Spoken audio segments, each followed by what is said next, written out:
दोस्तों नमस्कार। हम तीसरा वनडे मैच कवर करेंगे जो कि इंडिया वुमेन्स और वेस्ट इंडीज वुमेन्स के बीच 27 दिसंबर को सुबह 9:30 से Vadodara Vadodara international cricket stadium में यह मुकाबला खेला जाएगा। अब बात करेंगे हम इस मैच के पिच रिपोर्ट की। पिच रिपोर्ट की बात करें दोस्तों तो यहाँ की जो विकेट है एक बैलेंसिंग विकेट है। यहाँ पर बल्लेबाजी और गेंदबाजी दोनों के लिए ठीक कंडीशन रहती हैं। ठीक है, अगर मैं बात करूँ बल्लेबाजी के लिए तो यहाँ पर बल्लेबाजी के लिए अच्छी कंडीशन रहती हैं, चाहे फर्स्ट इनिंग हो या सेकेंड इनिंग हो। ठीक है, यहाँ पर प्लेयर की फॉर्म के बेस पर चाहे आप मिडिल ऑर्डर और टॉप ऑर्डर दोनों प्रकार के बैट्समैन को उनकी फॉर्म के बेस पर पिक करके चल सकते हैं। ठीक, अगर मैं बात करूं गेंदबाजी सेक्शन की तो यहाँ पर पेसर और स्पिनर दोनों विकेट लेते हैं, लेकिन स्पिनर को पीछे थोड़ा ज़्यादा मदद रहती है। ठीक, इस बात को ध्यान में रखकर आप बॉलर्स का सिलेक्शन कीजिएगा। एक टिप्स जो मैं आपको हमेशा देता हूं, अगर आपको समय पर पिच रिपोर्ट नहीं मिल पाती है तो कप्तान टॉस जीतने के बाद क्या कर रहा है उसके बेस पर भी आप टीम में प्लेयर का सिलेक्शन कर सकते हैं। उसके बाद टीम कुछ अलग कर दे वो बात की बात है। ठीक है, उसके बाद बात करेंगे हम वेन्यू रिकॉर्ड की। वेन्यू रिकॉर्ड की बात करें, अब तक इस ग्राउंड पर टोटल 2 वनडे मैचेस खेले गए, जहाँ जिस टीम ने भी बल्लेबाजी फर्स्ट किया उसने अपने दोनों के 2 मुकाबले जीते हैं और सेकेंड इनिंग वाली टीम अभी तक कोई मुकाबला नहीं जीती है। एवरेज स्कोर लगभग 314 रन के समथिंग का यहाँ पर एवरेज स्कोर है। ठीक है, यानी कि अभी तक 2 मुकाबले खेले गए और उसमें 300 प्लस ही का स्कोर बना हुआ है। ठीक है, क्योंकि मैं आपको बताता हूँ कि भाई ये कौन सी टीम मुकाबला जीतेगी ये तो निर्भर करता है कि भाई कि टीम की प्लेयरों की फॉर्म क्या चल रही है और टीम इस ग्राउंड पर किस प्रकार के मुकाबले हो रहे हैं। ठीक है ना, अब इंडिया और वेस्ट इंडीज़ में तो देखें तो इंडिया के सारी की सारी टीम फॉर्म में, चाहे वो उनके गेंदबाज हों या बल्लेबाज हों, और वेस्ट इंडीज़ की टीम में कोई भी प्लेयर आपको बहुत ज़्यादा इम्पैक्ट वाला नज़र नहीं आएगा, चाहे वो हाईली मैथ्यूजी क्यों ना हो। ठीक है, तो इस तरीके का कॉम्बो पैक ये चीज़ें सिचुएशन रहती हैं टीम में। उसके बाद वेन्यू रिकॉर्ड की बात करें तो देखिए इस ग्राउंड पर 2 ही मुकाबले खेले गए। परसों 24 दिसंबर को जो मुकाबला खेला गया था, इंडिया ने फर्स्ट इनिंग में बल्लेबाजी की इंडियन वुमेन्स ने, और जहां 385 रन का स्कोर किया। विकेट कितने गिरे हैं 358 रन का स्कोर किया है और विकेट कितने गिरे हैं 5, और वेस्ट इंडीज़ 243 रन पर ऑल टीम आउट हो गई थी। ठीक है, तो सीधी बात मैं आपको ज़्यादा बोर नहीं करूँगा, मैं सीधी क्लियर बात करूँगा कि यहाँ पर इंडिया चाहे बैटिंग फर्स्ट करे या इंडिया बैटिंग सेकंड करे तो जीतने के चांसेस इंडिया के 99% तो इंडिया जीतेगी। ठीक है, जिस प्रकार से वेस्ट इंडीज वुमेन्स की टीम खेल रही है उसको देखते हुए, फिर भी क्रिकेट है, कुछ भी हो सकता है। और ड्रीम जो जो अगर आप अलग टीम बनाएंगे, अगर आप 3-4 टीमें बना रहे हैं तो कुछ एक टीम ऐसा बनाना जिसमें थोड़ा सा हल्का झुकाव वेस्ट इंडीज़ की तरफ से भी हो। ठीक है, काफ़ी रिस्की रहेगी। ठीक है, लेकिन मैं एक बता रहा हूँ, ठीक, बाकी आपको जो उचित लगे। ठीक है, एक टीम, लेकिन और वैसे इंडिया ही मुकाबला जीतेगी। ठीक है, ठीक, हमको सब संभावना को ध्यान में रखकर चलना होगा। अब यहाँ पर क्या है, दोनों के 2 बार जिस टीम ने बैटिंग फर्स्ट की है वो उसने मुकाबला जीता है। ठीक है, लेकिन अगर इंडिया बैटिंग सेकंड भी करेगी ना तो इंडिया भी मुकाबला जीत सकती है। ठीक, आप इस बात को ध्यान में रखकर चलिएगा। अब मैं डायरेक्ट टीम की बात करूँ तो यहाँ पर देखिए इंडिया ने फर्स्ट इनिंग में बल्लेबाजी की है। यहाँ पर बल्लेबाजी के लिए फर्स्ट इनिंग में भी अच्छी कंडीशन है, सेकंड इनिंग में भी। ठीक है ना, तो सेकंड इनिंग में तो अब तक वेस्ट इंडीज़ ने कोई खास किया नहीं है, लेकिन इंडिया बैटिंग सेकंड करेगी तो इंडिया मुकाबला जीत सकती है। ठीक, तो हम क्या करेंगे, क्योंकि हमको पता है बल्लेबाजी के लिए फर्स्ट इनिंग में अच्छी कंडीशन है। ठीक, 2 कंडीशन होगी, या तो इंडिया वुमेन्स की टीम बैटिंग फर्स्ट करेगी या वेस्ट इंडीज़ वुमेन्स की टीम। तो इंडिया की वुमेन्स की तरफ से फर्स्ट ओपनिंग में कौन आता है, स्मृति मंदाना, प्रतिका रावल, और नंबर 3 पर आती हैं हरलीन देओल। इन तीनों प्लेयरों की फॉर्म की बात करूं तो तीनों की प्लेयरों की फॉर्म ज़बरदस्त है। ठीक है, किसी मैच में आप तीनों को भी पिक करके चल सकते हैं और किसी मैच में आप चाहे तो इन तीनों में से 2 को पिक करके चल सकते हैं। ठीक है, ऐसा होता नहीं है कि भाई हर मैच में तीनों के तीनों चलें। ठीक है, हो भी सकता है, चल भी सकते हैं, लेकिन हाँ तीनों में से 2 को पिक करके चल सकते हैं, चाहे आप किसी को भी पिक करें। तीनों के तीनों कमाल की फॉर्म में। नंबर 4 पर आती हैं हरमनप्रीत कौर, नंबर 5 पर जमाइमा रोड्रिक्स और नंबर 6 पर ऋचा घोष। तीनों प्लेयर की फॉर्म की बात करूँ ये भी अच्छी फॉर्म में है। ठीक है, आप इन तीनों में से भी 2 के साथ जा सकते हैं। ठीक है, चाहे वो आप ऋचा घोष के साथ जाएं, जमाइमा रोड्रिक्स के साथ जाएं, या हरमनप्रीत कौर या ऋचा घोष या जमाइमा रोड्रिक्स में से एक के साथ जाएं। तो इंडिया के टॉप 6 में से आप किसी भी बैट्समैन के साथ जा सकते हैं। कम से कम करंट की फॉर्म तो 6 के 6 की प्लेयरों की अच्छी है। ठीक, अब इंडिया ही बॉलिंग सेकंड कराएगी। यहाँ पर पेसर 3 विकेट, स्पिनर को 7 विकेट मिल रहे हैं। तो ऐसे में हम इंडिया के स्पिनर की बात करें तो दीप्ति शर्मा, प्रिया मिश्रा और प्रतिका रावल ने भी पिछले मैच में गेंदबाजी कराई थी। तो आप इन तीनों स्पिनर को भी पिक करके चल सकते हैं। किसी मैच में चाहें तो आप दीप्ति शर्मा को ड्रॉप करके चल सकते हैं। ठीक है, और किसी मैच में आप प्रतिका रावल को ड्रॉप करेंगे तब आप दीप्ति शर्मा को पिक करके चल सकते हैं। अलग अलग कॉम्बिनेशन बना के चलना। ठीक है, पेसर को यहाँ पर ज़्यादा उतना इम्पैक्ट नहीं है, तो आप क्या कर सकते हैं, किस्मत तितास संधू और रेणुका सिंह ठाकुर में से एक को पिक करके चल सकते हैं। ठीक है, दूसरी कंडीशन आती है अगर वेस्ट इंडीज़ की टीम बैटिंग फर्स्ट करेगी तो उनकी तरफ से ओपनर कौन आते हैं, हाइली मैथ्यूज़, क्वेना जोसेफ और नंबर 3 पर आती हैं कौन, एंड क्रॉफ्टन। तीनों प्लेयरों की फॉर्म की बात करूँ तो हाइली मैथ्यूज़ एक अच्छी पिक बन सकती हैं। क्यों?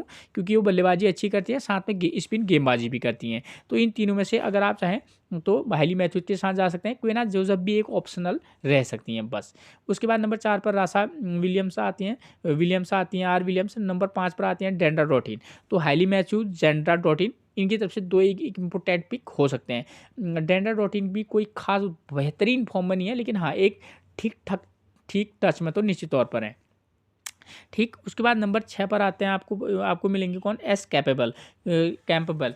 ये विकेट कीपर है और साथ में बल्लेबाजी से भी ठीक टच में है। तो टॉप 6 में से हाइली मैथ्यूज, डेंड्रा डॉटिन और इनकी कीपर एस कैंपेबल, ये 3 इंपॉर्टेंट रोल प्ले करेंगे। इसके अतिरिक्त तो क्वेना जोसेफ भी एक रिस्की ऑप्शन हो सकती हैं। आप चाहें तो इन 6 में से 3 को पिक करें, वरना 2 के साथ भी आप काम चला सकते हैं। ठीक है, उसके बाद यही टीम बॉलिंग सेकंड करेगी वेस्ट इंडीज़, और तो यहाँ पर पेसर 3 विकेट, स्पिनर को 7 विकेट मिल रहे हैं।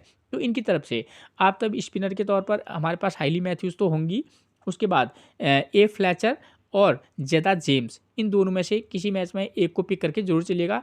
अगर थोड़ा सा रिस्क लेंगे तो दोनों के साथ भी जा सकते हैं। ठीक, पेसर की बात करूँ तो इनकी तरफ से एस कॉर्नल मिलती हैं, फास्ट गेंदबाजी कराती हैं। ठीक है, उनकी करंट की फॉर्म कोई खास है नहीं, डेंड्रा डॉटिन के साथ काम चल सकता है। ठीक है, अगर रिस्क लेंगे तो किसी मैच में आप चाहें तो ALINA को भी मौका देकर देख सकते हैं। ठीक है, तो ये चीज़ क्लियर होगी।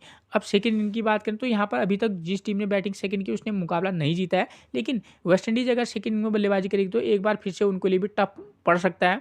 ठीक है, लेकिन अगर इंडिया बैटिंग सेकंड करेगी तो इंडिया के लिए भी टफ पड़ सकता है। तो उस समय जब इंडिया बैटिंग सेकंड करेगी किसी मैच में तो आप टॉप ऑर्डर 1, 2, 3 में से 2 को इस साथ जाना। ठीक है, और किसी मैच में आप टॉप 3 में से केवल एक को भी पिक करके चल सकते हैं। ठीक है, क्योंकि मैच है, कुछ भी हो सकता है, तो दोनों कंडीशन पर टीम बनाना। और नंबर 4, नंबर 5, नंबर 6 की बात करूँ तो हरलीन देओल, जमैमा रोड्रिक्स, हरमनप्रीत कौर, जमैमा रोड्रिक्स, और किसी मैच में आप इन दोनों में से एक को ड्रॉप करके ऋचा घोष के साथ भी जा सकते हैं। यानी कि इंडिया की तरफ से 1, 3 और 5 नंबर का प्लेयर या 6 नंबर के प्लेयर के साथ भी आप जा सकते हैं जब इंडिया बैटिंग सेकंड करेगी। ठीक है, वेस्ट इंडीज़ करेगी तो वेस्ट इंडीज़ को दिक्कत आनी है, टॉप 1, 2, 3 में से केवल एक, और 4, 5, 6 में से आप चाहे तो डेंड्रा डॉटिन प्लस एस कैपेबल के साथ जा सकते हैं। ठीक, ये चीज़ रहेगी। ठीक हो गया। और सेकंड इनिंग बॉलिंग हो या फर्स्ट इनिंग बॉलिंग की बात करें तो जो भी टीम बॉलिंग फर्स्ट कराएगी आप उसके क्या करते हैं, एक पेसर, इंडिया बॉलिंग फर्स्ट कराएगी तो एक पेसर, एक स्पिनर और एक स्पिन ऑलराउंडर के साथ जा सकते हैं। और सेकंड इनिंग में जो टीम बॉलिंग कराएगी उसके एक पेसर और 2 स्पिनर के साथ आप मैच में मतलब जा सकते हैं। ठीक है, तो अलग अलग कॉम्बिनेशन उतारना है, क्या आप तय करना है कि भाई इंडिया बॉलिंग फर्स्ट कर रही है कि सेकंड कर रही है। ठीक है, तो उसके बेस पर आप टीम को सेट करके चल सकते हैं। ठीक है, थोड़ा बहुत बदलाव तो होगा अगर वेस्ट इंडीज बैटिंग फर्स्ट करेगी तो। ठीक है, या तो वो जल्दी आउट हो जाएगी या थोड़ा सा स्कोर करेगी। ठीक है, और कैप्टनसी और वाइस कैप्टनसी में एक बार फिर से वही इंडिया के टॉप 3-4 प्लेयर में से आप वाइस कैप्टनसी दे, चाहे स्मृति मंदाना को दें, किसी को भी दें, लेकिन एक स्मृति मंदाना एक अच्छी फॉर्म में है, हरलीन देओल भी हो सकती हैं, हरमनप्रीत कौर भी हो सकती हैं। अगर इंडिया बैटिंग सेकंड करेगी तब आपके लिए जमैमा रोड्रिक्स और यहाँ से ऋचा घोष भी एक इम्पोर्टेंट पिक हो सकती है वाइस कैप्टनसी की। ठीक है, पीछे भी आ सकते हैं, उसका एक ही रीज़न है कि सेकंड में थोड़ा सा टफ लग रहा है बस। ठीक, तो उस कंडीशन में आप वहाँ ट्राई करके चल सकते हैं। और बॉलिंग सेक्शन में से आपके लिए इंडिया की तरफ से प्रिया मिश्रा भी एक लेग स्पिनर है, अच्छी बॉलिंग करा रही हैं। ठीक है, वो भी वाइस कैप्टनसी का एक वो हो सकती हैं, ठीक विकल्प। और अगर वेस्ट इंडीज़ की तरफ से बात करें तो हाइली मैथ्यूज़ ही एक ऑप्शनल कम से कम अभी दिख रही हैं। अगर जेदा जेम्स टाइप के बॉलर एक मैच में ज़बरदस्त प्रदर्शन करते हैं वो बात की बात है। ठीक, उसके बाद प्लेइंग 11 की बात करें तो इंडिया की तरफ से नंबर 1 पर आपको मिलेंगी स्मृति मंदाना, करंट की फॉर्म लाजवाब है। ठीक है, प्रतिका रावल की भी करंट की फॉर्म अच्छी है। ठीक है, इसलिए बताना उचित नहीं है। उसके बाद नंबर 3 पर आपको मिलेंगे हरलीन देओल, करंट की फॉर्म इनकी भी ज़बरदस्त है। ठीक है ना, तो ये तीनों की फॉर्म अच्छी है। हरमनप्रीत कौर भी 22-34, तो ये थोड़ा सा अप और डाउन वाला मामला ज़रूर है, लेकिन हाँ प्लेयर पर रिस्क लिया जा सकता है। उसके बाद नंबर 5 पर जमैमा रोड्रिक्स की भी फॉर्म ज़बरदस्त है। ऋचा घोष की भी फॉर्म अच्छी है, क्योंकि विकेट कीपर के भी पॉइंट हमको मिलते हैं, प्लस बल्ले से अगर 30-40 रन बना दें तो वो ज़बरदस्त फिर ड्रीम टीम की प्लेयर तो होती ही है। उसके बाद नंबर 7 पर दीप्ति शर्मा, करंट के पिछले 2 मैच से अच्छी फॉर्म में है, एक अच्छी पिक बनेंगी। स्मैमा ठाकुर की फॉर्म थोड़ी सी चिंताजनक है, आप चाहें तो किसी मैच ड्रॉप करके चल सकते हैं। टी संधू की बात करें, राइट आर्म फास्ट हैं, लगभग पिछले 3-4 मैच से अच्छी फॉर्म में निश्चित तौर पर हैं। उसके बाद नंबर 10 पर मिलेंगी रेणुका सिंह ठाकुर, करंट की फॉर्म इनकी भी अच्छी है, ठीक है, एक अच्छी पिक बनेगी। प्रिया मिश्रा 3-2 सेकेंड इनिंग में बॉलिंग कराएंगी तो वाइस कैप्टनसी का विकल्प बन सकती हैं प्रिया मिश्रा। उसके बाद प्लेइंग 11 की बात करेंगे, वेस्ट इंडीज़ की, तो हाईली मैथ्यूज की करंट की फॉर्म ठीक है, आप किसी मैच में पिक भी कर सकते हैं तो किसी में ड्रॉप करके भी चल सकते हैं, ठीक है। और किसी में अगर ये इंडिया बैटिंग फर्स्ट करें, सेकंड में बॉलिंग करें तो वाइस कैप्टनसी की चॉइस बनेगी। उसके बाद नंबर 2 पर मिलेंगी क्वेना जोसेफ, करंट की फॉर्म इनकी भी कोई खास चल नहीं रही है, लेकिन हाँ एक उपयोगी प्लेयर हो सकती हैं, ठीक है। और एन क्रॉफ्टन की करंट की फॉर्म बेकार चल रही है। उसके बाद नंबर 4 पर ये थोड़ा सा नंबर वो हो गया, ठीक है। आर विलियम्स की बात करें तो करंट की फॉर्म बेकार चल रही है। नंबर डेंड्रा.इन की बात करें,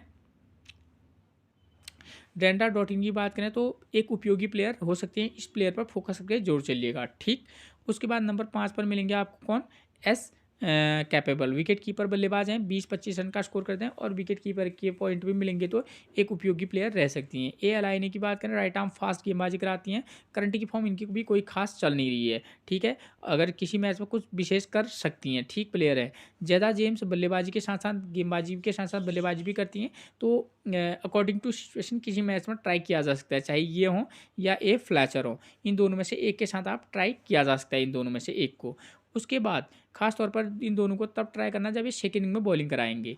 उसके बाद करिश्मा राम हेमचक की बात करें तो करंट की फॉर्म बेकार है। सैमिला कॉनेल की बात भी करें तो इनकी भी बेकार चल रही है, ठीक है।